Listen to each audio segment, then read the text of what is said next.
दोस्तों अगर आज की कहानी अच्छी ना लगे तो कुछ भी कमेंट में कह के जाना, अगर अच्छी लगे तो लाइक का बटन ठोक के जाना।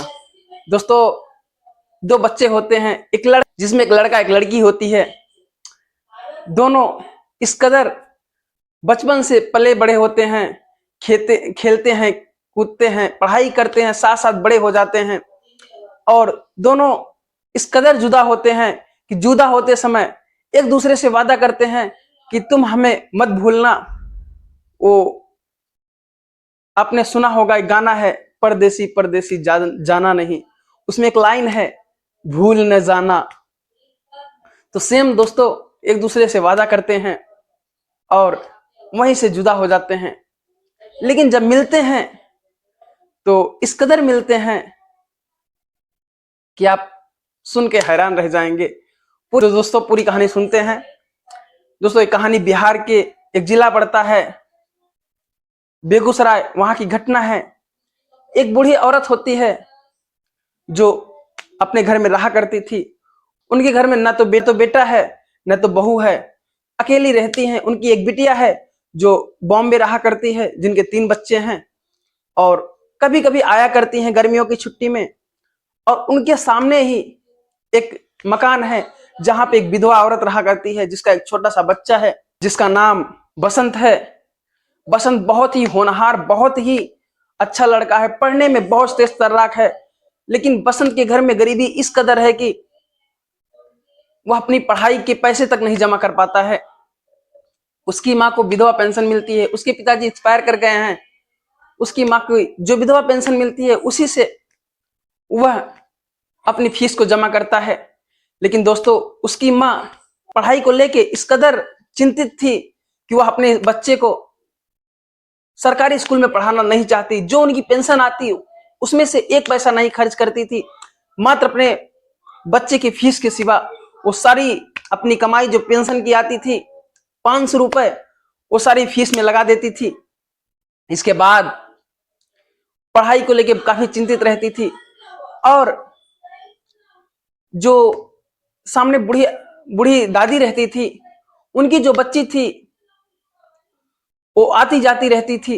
लेकिन जब आती तो 15 से 20 दिन रहती, लेकिन जब जाने लगती तो वह बसंत की मम्मी को कह के जाती कि मेरी माँ का ख्याल रखना, मेरी माँ को खाना पीना देते रहना। और जो बसंत की माँ थी उनका कोई रिश्ता नहीं था, लेकिन जिस तरह अपनी सास की कद्र की जाती है, एक बहू सास की कदर करती है, मेहनत करती है, खिलाती पिलाती है, सेवा सत्कार करती है, उसी तरह वो करती थी। और उनकी लड़की कहा करती कि जो पैसे की कमी होगी, जो पैसा लगेगा मैं दे दिया करूंगी, आप मेरी माँ को खाना पीना देते रहना। लेकिन दोस्तों इनकी अच्छी बात ये थी कि उन्होंने कभी भी इतना दिन खिलाया पिलाया, सेवा सत्कार किया, कोई पैसा नहीं लिया। वो भी अपनी दादी समझा करता था बसंत। दोस्तों एक दिन की बात है, जो बूढ़ी दादी हैं उनकी तबीयत बिगड़ने लगती है। तो जो बसंत की मम्मी होती है उनसे देखा नहीं जाता, खाना पीना सेवा सत्कार तो करती थी, लेकिन पैसे का इतना अकाल हुआ करता था कि करे तो करे कहां से। दवा दर्पण फोन करती हैं और कहती हैं दीदी आपकी माँ की तबीयत खराब हो रही है, प्लीज आप आ जाइए, और ज्यादा ही खराब हो रही नहीं तो मैं संभाल लेती, एक बार दिखवा दीजिए। इसके बाद फिर जैसा होगा आप कहेंगी वैसे मैं किया करूंगी। तो दोस्तों आनंद फानंद जो बुढ़िया दादी की लड़की होती है, जिनके 3 बच्चे हैं, वह अपनी छोटी बच्ची के साथ, जिसका नाम श्वेता है, जिसकी उम्र लगभग 12 वर्ष है, इतनी ही उम्र लगभग इस लड़के बसंत की भी है। इसके बाद दोस्तों वह आनंद फानंद अपनी बच्ची के साथ चली आती हैं, अपनी माँ की सेवा में लग जाती हैं, जाकर उनको हॉस्पिटल में एडमिट करवाती हैं। एडमिट करवाने के बाद धीरे धीरे उनके हालात में काफी सुधार होने लगता है, स्थिति सुधर जाती है। इसके बाद दोस्तों लेकिन अब उनकी बच्ची भी तो पढ़ाई किया करती थी बाहर मुंबई में, तो वह बसंत से कहती हैं बेटा बसंत अब तो हमें यहीं रहना है, मेरी माँ की भी तबीयत ज्यादा खराब रहने लगी है, आप लोग कितना दिन देखोगे, इतना तो आप लोग सेवा करते थे। एक काम करो, मेरी बिटिया का भी एडमिशन अपने स्कूल में करवा दो, प्राइवेट में जहां पढ़ा करता था, पांडेश्वरी में। तो जो लड़का था काफी होनहार था, बसंत बहुत होनहार लड़का था, तो काफी बोलने में अच्छा, सब लोग स्कूल में जान पहचान थी। और जाके अपनी क्लास में एडमिशन करवा देता है, दोनों की क्लास एक होती है। इसके बाद जैसे एडमिशन होता है, इसके बाद दोनों पढ़ाई शुरू कर देते हैं। पढ़ाई करते करते लगभग 1 मंथ 2 मंथ गुजरे होंगे दोस्तों। इसके बाद एक दिन यह लड़की स्कूल नहीं जाती है, बसंत अकेले जाता है। वैसे दोनों साथ साथ जाया करते थे। तो बसंत की फीस, उसकी माँ की पेंशन नहीं आई थी 5-6 महीने से, इसलिए उसकी फीस नहीं जमा हो पाती, तो उसको बाहर कर दिया गया था। लगभग उसकी फीस 3,000 के आसपास बाकी थी, लगभग 6 महीने की फीस 500 के हिसाब से 3,000 रुपए बाकी थी। इसके बाद उसको निकाल दिया जाता, बड़ी उदासी के साथ वापस आ जाता है। अपनी माँ से कहता है, मम्मी मैं पढ़ाई नहीं करूंगा। उसकी माँ पूछती है, बेटा क्या हुआ? बताता है, मम्मी मुझे मेरी फीस नहीं जमा है, मुझे कॉलेज से निकाल दिया गया है। दोस्तों लड़का बहुत ही अच्छा था, लेकिन गरीबी का मारा। और इसी बीच वह लड़की आती है, उसका नोट्स लेके गई थी 2 दिन पहले। वह नोट्स को पहुंचाने के लिए आती है। बसंत का नोट्स जैसे देती है, कहती है, बसंत अपना नोट्स लियो तुम। दोस्तों पढ़ने में तो बहुत अच्छा था ये, तो बसंत ये नोट्स लेने से मना कर देता है। कहता है, देखो मुझे इसकी कोई जरूरत नहीं, तुम इसको रख लो। बोलती है, क्या बात है? बोलता है, कुछ नहीं, बस ऐसे ही, मुझे जरूरत नहीं है, आप रख लो। दोस्तों इसके बाद दूसरे दिन यह लड़की, वो समझ नहीं पाती कुछ क्या बात है। वो सोचती है कुछ मूड ऑफ होगा, शायद मम्मी से अपनी लड़ाई वड़ाई किया होगा। इसके बाद दोनों में से कोई कुछ नहीं बताता क्या बात है। वो चली जाती है वापस। अगले दिन स्कूल जाती है। अगले दिन जब इससे पूछने आती है कि चलोगे कि नहीं, ये लड़का कहता है कि मैं नहीं जाऊंगा, तुम जाओ। लड़की चली जाती है स्कूल में अकेले। दोस्तों डेली साथ साथ जाया करती थी। पता चलता है कि, और बच्चों से पूछती है कि क्या बात है कि वो नहीं आया, मैं गई तो कुछ बताया नहीं बसंत। तो सारे बच्चे बताते हैं कि उसकी फीस नहीं जमा थी, उसके प्रिंसिपल साहब निकाल दिए उसको। इसके बाद सारी बातें सुनती है, शाम को वापस घर आती है। फिर तीसरे दिन जाने के लिए जब निकलती है, तो उसके घर पे फिर से जाती है, कहती है, बसंत स्कूल चलो।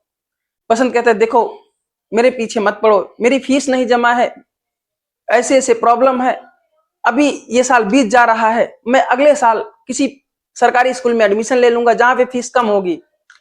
और ऐसे ऐसे मेरी मम्मी की प्रॉब्लम है, तुम जान ही रही हो, 500 रुपए आता है, वो सारा खर्च मैं कर देता हूँ, और भी कभी कोई जरूरत पड़ेगी तो क्या करूंगा। आज तो मास्टर साहब ने निकाल ही दिया, और मैं अगले साल एडमिशन ले लूंगा, तुम जाके पढ़ाई करो। दोस्तों लड़की जिद पे अड़ जाती है, बोलती है चलो। उसने अपनी मुट्ठी में 3,000 रुपए लिए थे, वो लड़के के हाथ पे रख देती है। बसंत कहता है, ये पैसे कहां से लाई हो? तो क्योंकि उसकी आंखों में आंसू थे, लड़का बहुत परेशान, देखता है कि कोई हमारी मदद करने के लिए कितना आतुर है। श्वेता बहुत ही अच्छी लड़की थी, बहुत खूबसूरत भी थी, मात्र 12 साल 14 साल की लड़की। इसके बाद दोस्तों कहती है, जब बताती है तो उसके पैर के नीचे से जमीन खिसक जाती है। वह यह सोचता है कि कोई हमारे लिए इतना कर सकता है। दोस्तों आप भी सोचेंगे तो यही हैरान रह जाएंगे। वो अपने गुल्लक को फोड़ देती है, उसमें से 2,000 रुपए निकलते हैं। मात्र 2,000 रुपए थे। 1,000 रुपए वो अपनी मम्मी से झूठ बोलती है, कहती मम्मी कोई काम बताती है कि हमारे स्कूल में लगा है, उसकी मम्मी निकाल के दे देती है, क्योंकि उसके पापा बहुत बड़े आदमी थे। उसकी मम्मी के खाते में कोई हिसाब किताब नहीं रखते थे, पैसा भेजते रहते थे, जानते थे कि उसकी मम्मी कुछ इधर उधर नहीं खर्चा करेंगी काफी। तो दोस्तों इसने झूठ बोल के 1,000 रुपए और निकाले, 3,000 रुपए इसको दे दिए। बोला तुम अपनी फीस जमा कर दो, बाकी आगे की व्यवस्था हम लोग करते हैं। एक बार जमा हो जाएगी तो 2-4 महीने की फुर्सत हो जाएगी, फिर कोई दिक्कत नहीं है, फिर हम लोग जमा कर देंगे मिलके। दोस्तों लड़का खुश हो जाता है, बसंत जाता है। अब तो खुशी का कोई ठिकाना ही नहीं है। जाता है, इसके बाद फीस जमा करता है, फीस जमा करके पढ़ाई शुरू कर देता है, दोनों साथ साथ पढ़ने लगते हैं। दोस्तों लगभग ये सब चीजें 4 साल निकल जाता है। 4 साल में दोस्तों ये लड़की जो है, बसंत अगले ईयर में नेक्स्ट सेशन जब स्टार्ट होता है, जब नेक्स्ट सेशन स्टार्ट होता है तो बच्चों को कोचिंग पढ़ाना शुरू कर देता है। और दोस्तों साथ ही साथ यशवेता भी मेहनती लड़की थी, आके पढ़ाया करती थी, लेकिन जो कोचिंग का पैसा मिलता था, ट्यूशन का पैसा मिलता था, वह अकेले बसंत रख लेता था, क्योंकि लड़की जो थी वो कहती कि तुम्हारी जरूरत है तुम रख लो, मुझे पैसे की जरूरत नहीं है, मैं तुम्हारी हेल्प कर रही हूँ, कोई दिक्कत नहीं है मुझे। दोस्तों दोनों साथ साथ कोचिंग पढ़ाते, दोनों साथ साथ बड़े खुशी से रहते थे। दोस्तों लगभग 4 साल गुजर जाता है। 4 साल बाद अब 12वीं का पेपर देके लोग साइंस साइड में एडमिशन लिए थे, हाई स्कूल इंटर करते हैं। जब 12वीं का पेपर खत्म होता है, लास्ट दिन होता है, तो ये दोनों पेपर दे के लौटे होते हैं। लास्ट पेपर के दिन तो होता है ना दोस्तों, दिल के अंदर की जो चीजें होती हैं, लोग सोचते हैं इसी लगती, मतलब टाइम कह दे, नहीं तो कौन कहाँ मिलने वाला, कब मिलने वाला। एक लड़का श्वेता को ऐसी बात करता है कि आप सोचकर हैरान रह जाएंगे। दोस्तों यह सोच में पड़ जाती है, साथ में ये खड़ा है लेकिन कुछ बोला ही नहीं, यह झल्ला जाती है इस लड़के पे, कहती है तुम्हें सुनाई नहीं देता, यह लड़का क्या कह के जा रहा है। बोला मुझे तो नहीं सुनाई दिया, क्या कहा, तुम इतना झल्ला काहे रही हो, बच्चे हैं कह के चले जाते हैं, जाने दो। तो कहती तुम्हें नहीं सुनाई दिया। बोला सुनाई तो दिया, यही तो कहा है तुम्हें, तुम बड़ी क्यूट हो। कहता ऐसे कोई क्यूट कह के चला जाएगा मुझे, और तुम ऐसे देखते रहना, तुम्हारे बस की बात कुछ नहीं है, ऐसे कह के चिल्लाती है। और लेकिन उसने क्यूट नहीं कहा, उसने कहा, तो लड़का बोलता है क्या कहा। बसंत कहता है क्या कह दिया तुम्हें, फिर बताओ, तुम ही बता दो क्या कहा। वो कहता है कि तुम बड़ी हॉट हो। तो इतने में और हंसने लगता है बसंत। बसंत कहता है कितना बड़ा बेवकूफ है, तुम कहां से हॉट हो सकती हो, हॉट का मतलब गर्म होता है, तुम तो एक लड़की हो यार, कहां से ऐसा होने वाला। इतने में जो लड़की श्वेता होती है और झल्ला जाती है, कहती बेवकूफ तुम हो, तुम्हें कुछ नहीं पता हॉट का मतलब क्या होता है। इसके बाद दोस्तों कहती है कि अपने दोस्त से पूछना, कोई दोस्त तुम्हारा होगा उससे पूछना, तब बताएगा, तब तुम समझोगे। इतने में दोस्तों दोनों अपने अपने घर चले जाते हैं। घर आते हैं, वो अपने घर चला जाता है, वो अपने घर चली जाती है। या अपने जानकार किसी भाई दोस्त यार से पूछा होगा कि हॉट का मतलब क्या होता है।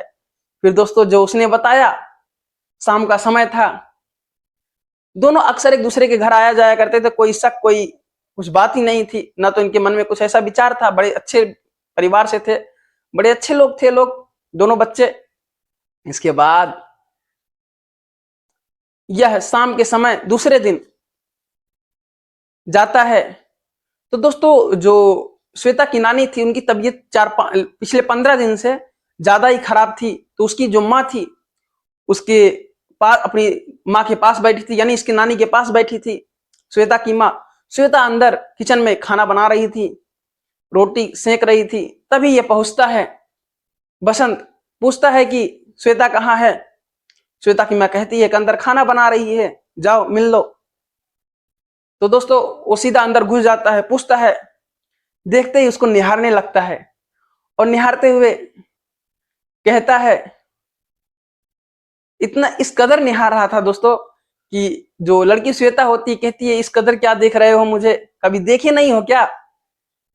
लड़का कहता है बसंत वास्तव में तुम बहुत हॉट लग रही हो। इतने में दोस्तों लड़की शर्मा जाती है, दौड़ के अपना दुपट्टा लेती है और अपने गले में डाल लेती है और कहती है थैंक यू।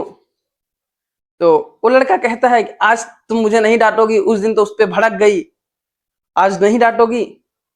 लड़की कहती है तुम बेवकूफ हो, वास्तव में कौन किससे हॉट कहवाना चाहता है, किसके बारे में सोचता है, तुम्हें कुछ नहीं, तुम बड़े नादान हो। दोस्तों इतना सब कुछ होता है, लड़का समझता है थोड़ा थोड़ा। इतने में लड़की हाथ पकड़ लेती है उसको, कहती है कि मैं तुमसे बहुत प्यार करती हूं। कह के आई लव यू जैसे ही बोलती है तब तक चिल्लाने की आवाज आती है दोस्तों। इतनी तेज चीख थी कि दोनों बाहर की तरफ भागते हैं। यह चीख किसी और की नहीं, उसकी माँ की थी। उसकी नानी इस दुनिया को छोड़ के जा चुकी थी दोस्तों। आनन फानन जो लड़की थी अपनी माँ के पास जाके रोने लगती है, और यह भी तुरंत उसके पिताजी को फोन लगाता है, बताता है सारी बातें कैसे ऐसे इनकी नानी एक्सपायर हो गई हैं। वो लोग तुरंत वहां से फ्लाइट पकड़ते हैं, आ जाते हैं। इतने में दोस्तों फिर सब कुछ लास्ट पेपर हो चुका है। इतने में दोस्तों क्रियाक्रम करते 15 दिन निकल गए। अब जाने की बारी आ गई है, और अब यह डेट रखी गई कि जिस दिन इसका रिजल्ट आएगा उसके 1-2 दिन बाद की ट्रेन फिक्स की जाती है। दोस्तों रिजल्ट आने वाला था, आगे से अनाउंसमेंट हो गया था। इसके बाद लगभग मई का महीना है, रिजल्ट आ जाता है दोस्तों। इसके बाद जिस दिन जाना होता है उसी दिन जो श्वेता थी वो बसंत से मिलती है सुबह सुबह, कहती है आज मुझे जाना है। अब नानी ने भी गजब का किया, जिस दिन मुझे हम लोग की जिंदगी शुरू हुई उसी दिन नानी छोड़ के चली गई। क्या हम लोग की जिंदगी में कुछ नहीं हो पाया? अब तो मैं जा रही हूं दोस्तों। शाम की ट्रेन है, लड़की निकल जाती है। एक दिन की बात है, यह लड़का मुंबई के गोरेगांव के बस स्टैंड पे खड़ा है। उसके हाथ में एक टिफिन है, एक झोला है। उसके सामने एक कार रुकती है आके, और जैसे ही देखता है, ये कार का शीशा नीचे होता है, जैसे ही बसंत उस कार में बैठे आदमी को देखता है, फूट फूट के रोने लगता है। वह इस कदर रोने लगता है, उस कार में कोई और नहीं, यही लड़की श्वेता बैठी है। काफी टाइम गुजर चुका है दोस्तों। उसके हाथ से टिफिन और झोला गिर जाता है। लड़की अंदर रो रही है। श्वेता बाहर निकलती है, बाहर निकल के उसके कंधे पे सर रख के रोने लगती है।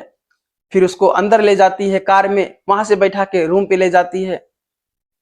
इसके बाद दोस्तों ये बसंत पूछता है कि क्या कैसे चल रहा है? तो बताती है पिताजी का एकाएक हार्ट अटैक आया, उनकी मृत्यु हो चुकी है। दोनों बहनों की शादी हो गई है, मैं ही हूं उनका कारोबार सारा देखती हूं। और ये तुम ये बताओ कि इतना दिन में तुम्हें मेरी याद नहीं आई? लड़का कहता है याद तो बहुत आई, लेकिन करता तो करता क्या। मेरी माँ जैसे ही मैं बीएससी सेकेंड ईयर में 2 साल बाद गुजरा, उसी दिन वह पता चला कि उनको कैंसर है, उनके पेट में कैंसर है। उन्हीं के इलाज में सारे जमीन जायदाद बेच दिया। इसके बाद जब वो एक्सपायर ही कर गई तो मैं भी सब कुछ छोड़ के मुंबई चला आया। पढ़ाई लिखाई का कोई मतलब नहीं है, यहाँ पे रह के 2 साल से शटरिंग का काम किया करता हूँ। और तुम बताओ क्या तुम्हें मेरी याद नहीं आई? तो लड़की कहती है मैं तो तुम्हारे भरोसे बैठी थी कि शायद तुम आओगे, लेकिन तुम आए ही नहीं। तुम बताओ तुम्हें तुम्हें नहीं पता चला कि कोई इंतजार कर रहा होगा?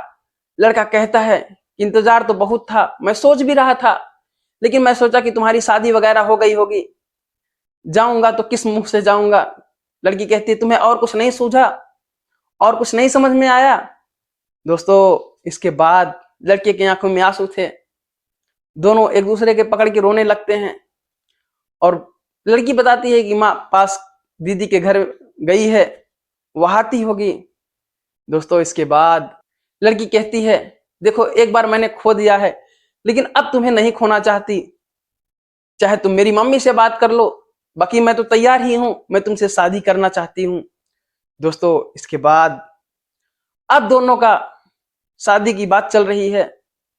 अब दोस्तों यही प्रार्थना, अब दोस्तों इनकी धीरे धीरे शादी भी हो गई है, सब अच्छे से रह रहे हैं। आपको ये कहानी कैसी लगी आप कमेंट बॉक्स में जरूर बताएं। अगर अच्छी लगी हो तो लाइक का बटन जरूर दबाएं, और अगर अच्छा ना लगा हो तो कुछ भी कमेंट में बोल सकते हैं, जरूर बताएं। All the best. जय हिंद, जय भारत।